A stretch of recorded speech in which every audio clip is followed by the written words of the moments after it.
Hello, everybody. My name is Bob Friedenthal on LinkedIn. I'm Bob Holt, Holt, Friedenthal, Friedenthal. I figured I had to spell my name every time because nobody's going to get it right. I call myself a LinkedIn junkie. And if you want to get in touch with me, you can call me 310-736-5787. You can email me at bob@mycity.com. And I'm so lucky to be involved in an interview process with Breck L. Rice. Well, here, I'll let you give your credentials. Yeah, Breck Rice on LinkedIn is Breck L. I use the middle initial L, Rice on LinkedIn. Email me anytime, Breck, BRECK, at servrx.com. Excellent. Rachel, let's Hi hear from there. you. Hi there, everybody. I'm Rachel Woosley. I'm going to spell my name for you, too, because it doesn't ever get right. So it's Rachel, Wooley. And you can find me on LinkedIn as well. I'm a spiritual coach and wellness consultant. And you can reach out to me a couple of ways. You can my first and last name at gmail.com, or you can text plant to 480-613-3200, and we can text back and forth about any questions that you have regarding this interview or just what I do in my business. Excellent. So what I always like to, I start with a very open-ended question. Tell us about yourself. That is kind of an open-ended question. So the short version of that, we'll go with that. I'm a former nurse. I retired about 10 years ago after spending about 20 years in the medical profession, as well as being a former clergy. I'm a wife, I'm a mom, I'm a serial entrepreneur. So I've done a lot of things, love to travel, love sports, love the outdoors, RVing, all that fun stuff. My favorite things really to do if I'm going to be alone is a good book or a drama and a good glass of wine. So that's who I am. Go. You got it lined up right. Yep, absolutely. Okay. Why don't you introduce yourself? Sure. Yeah. Breck Rice. Consider myself a healthcare disruptor. I've been in healthcare now for 20 years and kind of take a different approach to helping patients get better. I've been on the pharmacy side most of that time, and very advocate user of LinkedIn, and that's where Rachel and I met. And I heard about her background, going from a nurse into helping people in different ways and coaching them specifically with their health, and taking more of a natural plant-based approach to it. So we immediately connected, and I wanted to learn more about her. So invited her to come participate in a couple of networking groups. One of those is our mastermind group we do with you, Bob, on Thursday morning. So it's been great to get to know Rachel, and looking forward to getting to know her even more, and hearing how we can support her and help her in her mission to help other people.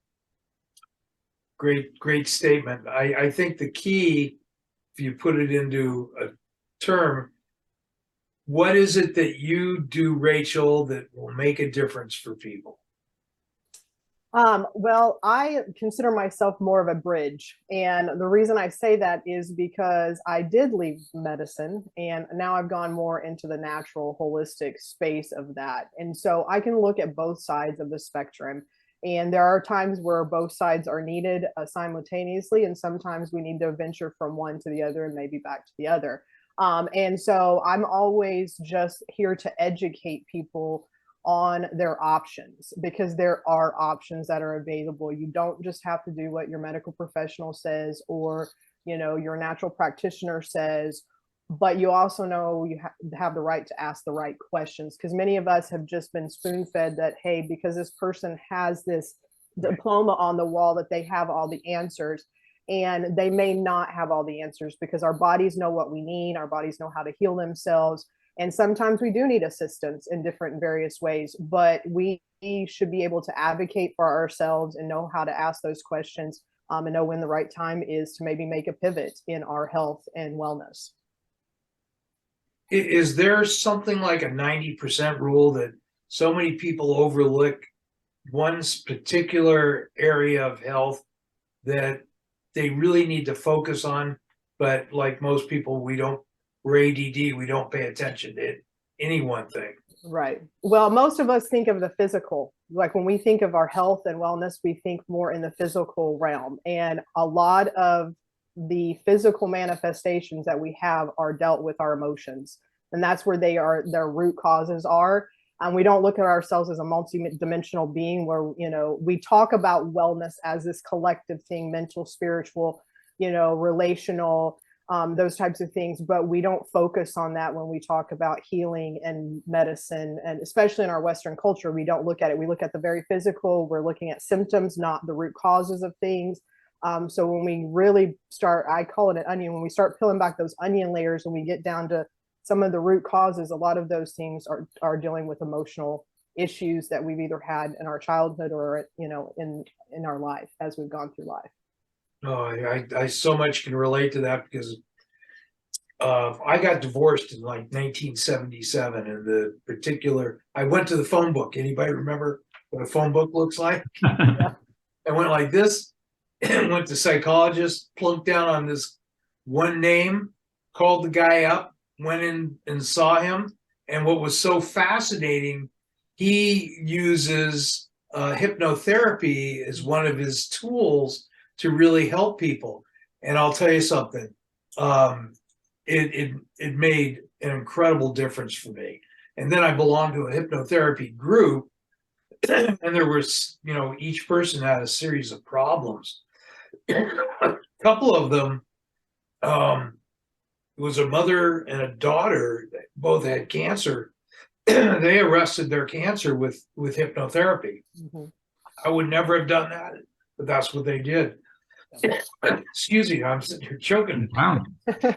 Wow, that's amazing.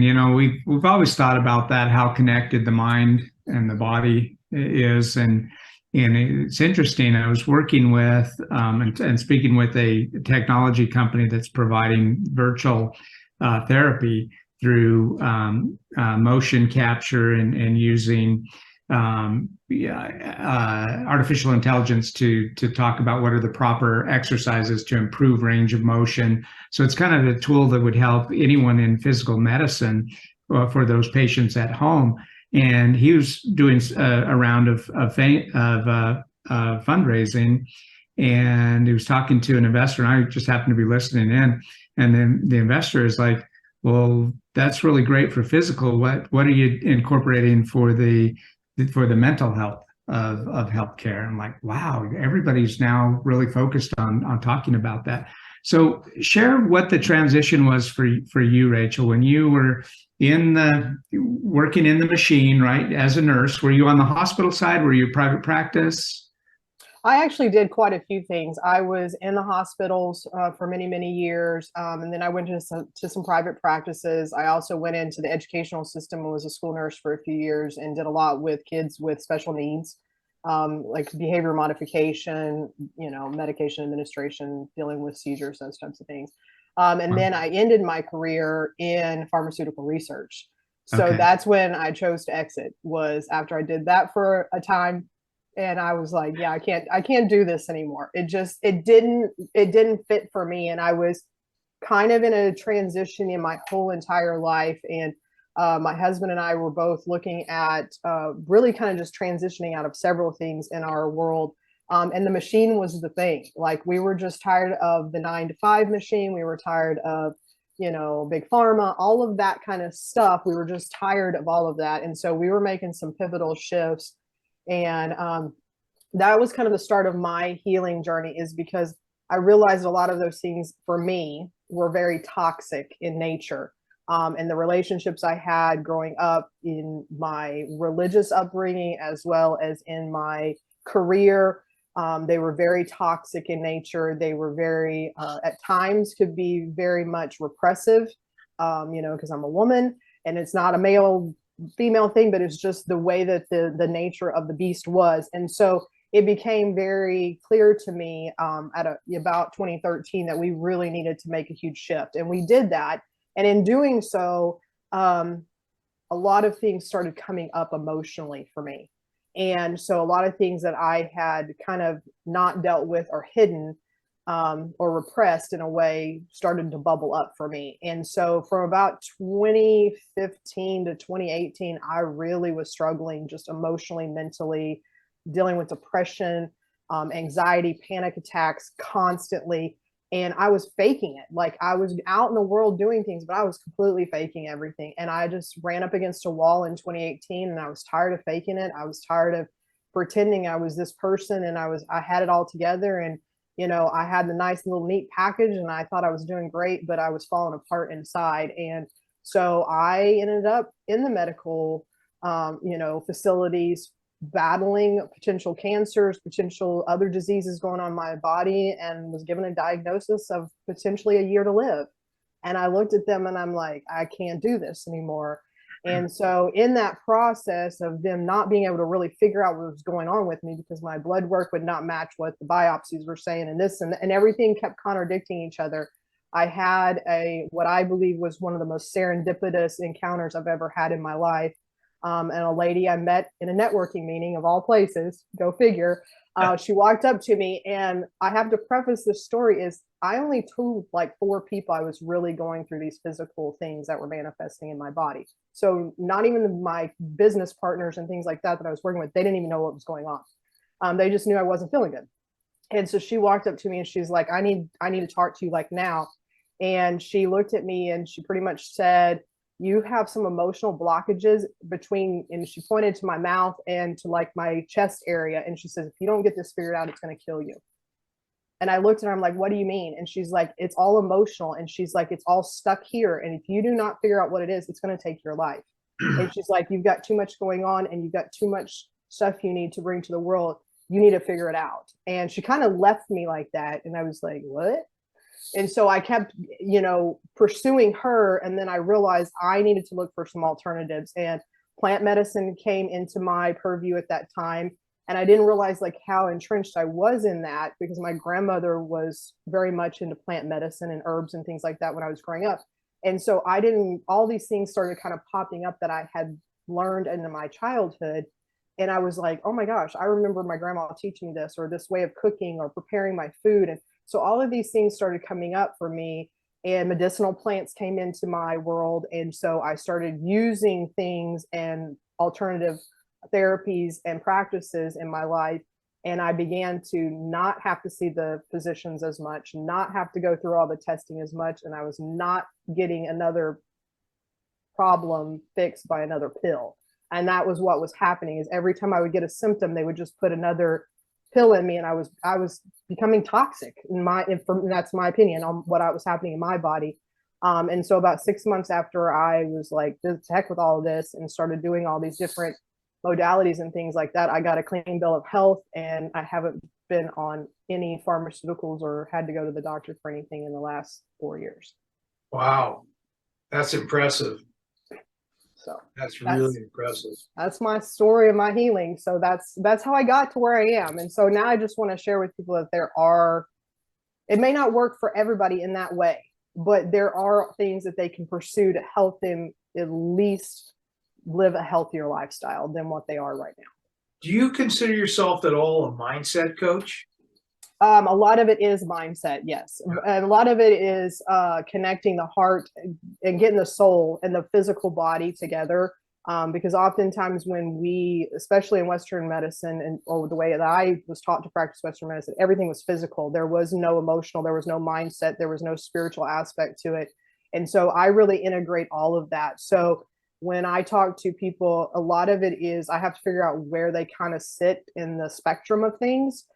Because so many people don't understand different alternative modalities or different types of plants that they can use. And so a lot of them are very hesitant. So a lot of it is education first, and then getting to the mindset and the emotions at the same time. And then the physical, a lot of times, will just kind of figure itself out, because when you start fixing those underlying issues, the physical kind of starts going away, because it's a manifestation of all of that.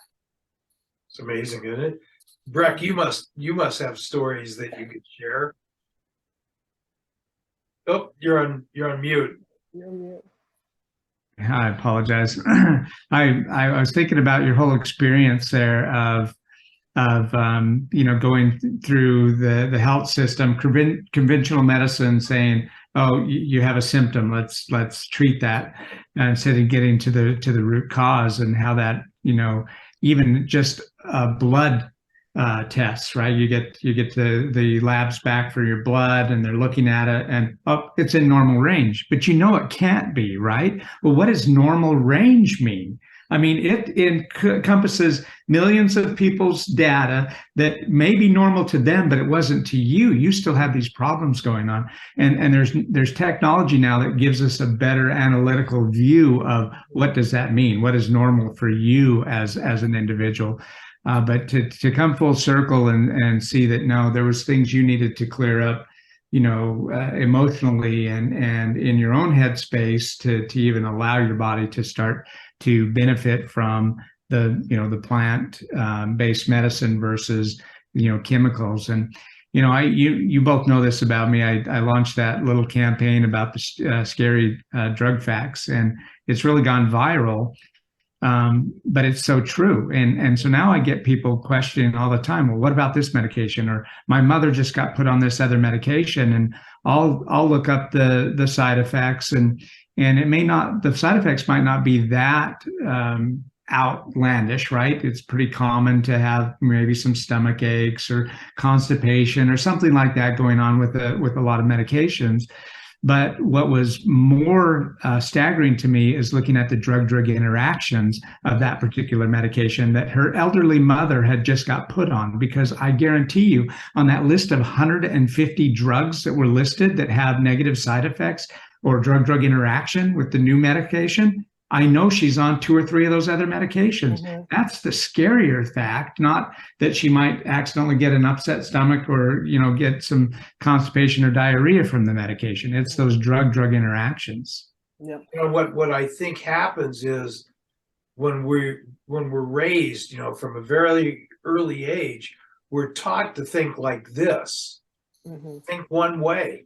And then as you get older and you realize that's not necessarily the best way of doing it. Once you get past that, it opens up your mind, it opens up your horizon so you can think differently.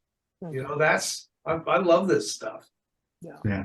Well, and unfortunately, we've been programmed, right. And intentionally programmed, and it's been great marketing. I mean, they've done a wonderful job to market to us to think that, we have to have certain things. Like when we get a cold, we need to go on X thing, or we need to do this X treatment.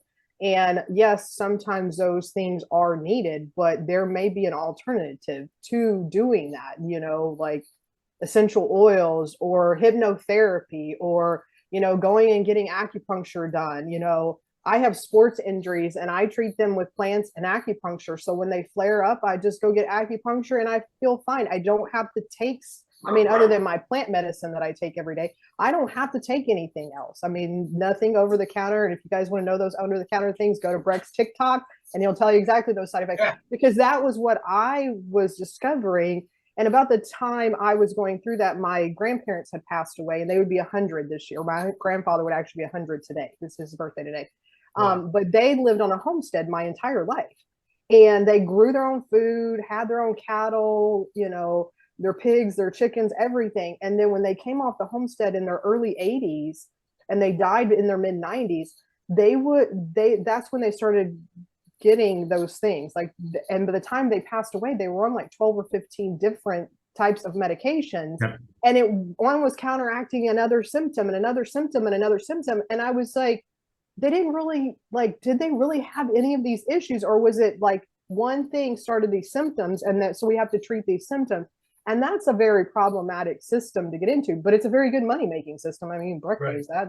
The pharmaceutical industry is $1 billion business, and there are drugs that are needed. So I'm not telling people that we don't need certain drugs, but for my grandparents, many of them, they didn't know that they didn't know what they didn't know, and my dad just had the same thing happen to him. He's been on a medication for 20 years and they said he didn't need to take it.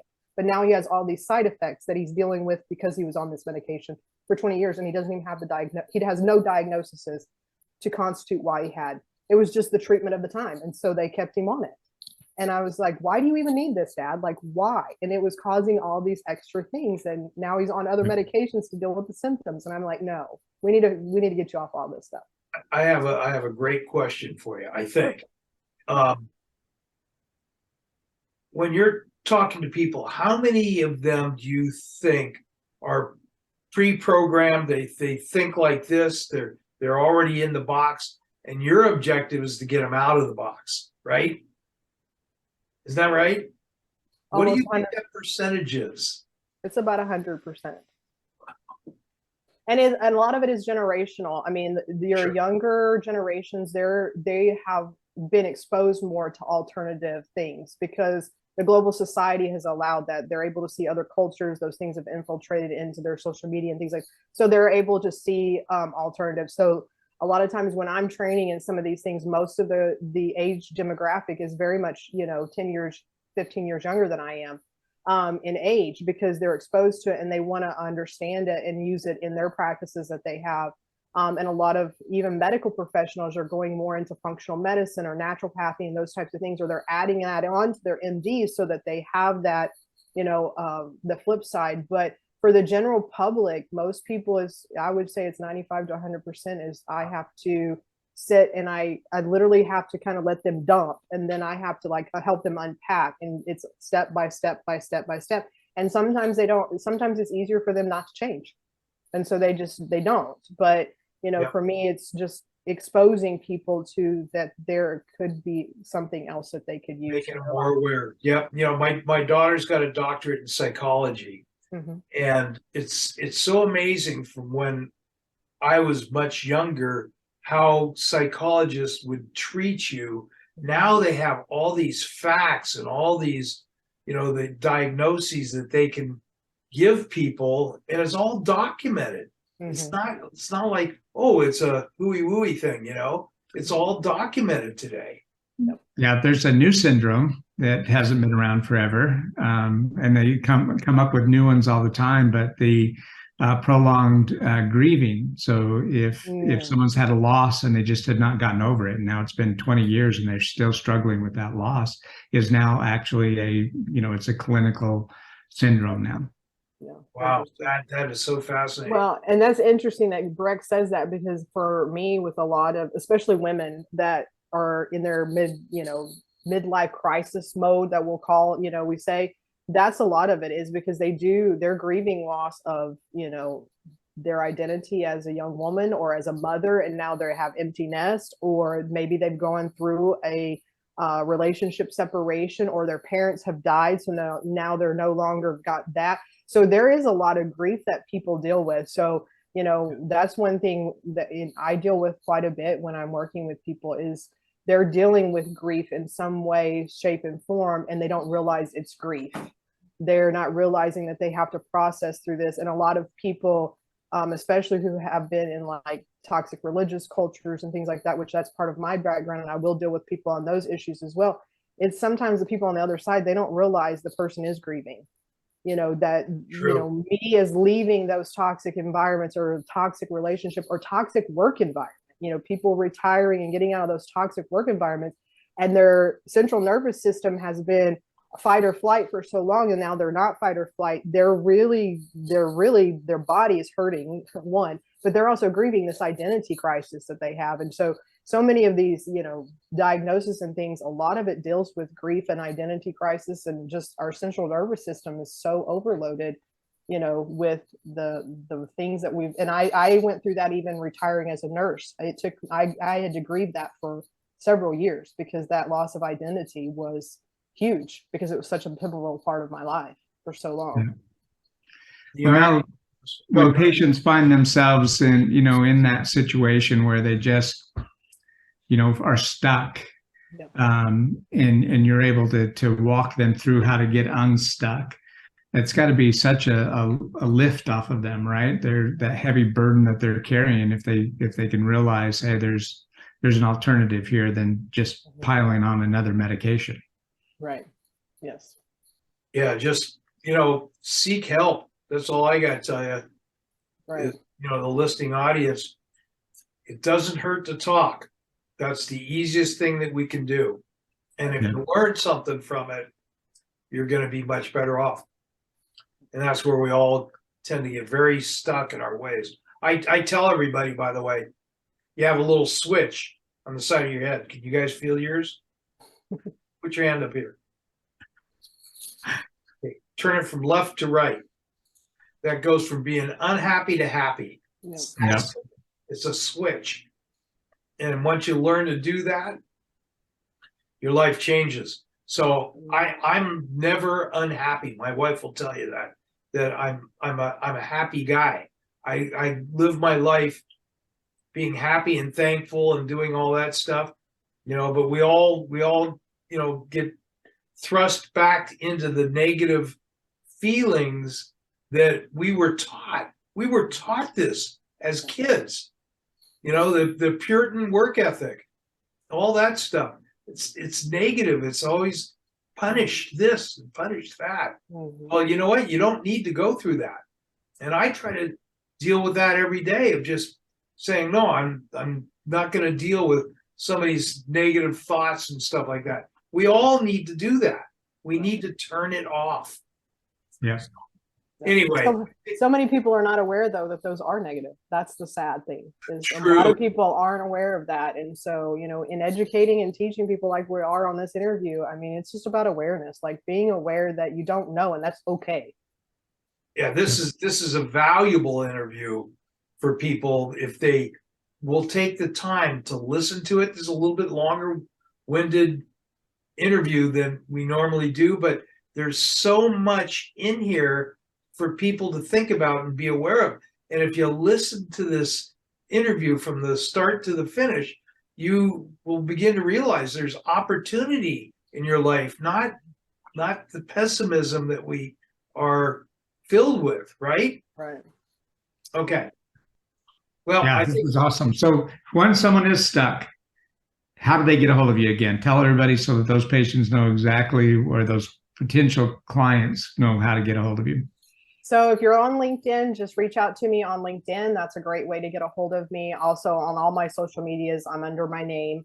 I do have a website. It's under my name, rachelwoosley.com. So you can go there and book a consult. I have a 15-minute free one, so we can just kind of see where you are and where you need to go, and we can see if we're going to work well together. And then I usually do a 90-minute consultation after that with people, and we kind of really will navigate one or two issues that you've got going on. And then I offer, a more individualized coaching type process after that we can roll into if that's something that you need a continual kind of cheerleader or just somebody to bounce ideas off of, and be able to have somebody there when you face some certain issues, maybe in your health crisis or wellness crisis, or journey, that you can reach out to me. So those are the best ways to reach out to me. Is that way, or just LinkedIn and going out on my website, or emailing me at my name at gmail.com. So really easy to get a hold of me. Just my name, it's something. That's awesome. your contact information again. Sure. And thank you so much for what you do, Rachel. That's amazing work that you're doing. Breck Rice on LinkedIn, Breck, B-R-E-C-K, at serve, SERVRX.com is my email. Thank you, Bob, for hosting us and for this interview today. Real pleasure. So I'll be signing us off right now, and thanks again. There we go. Bye now. Awesome.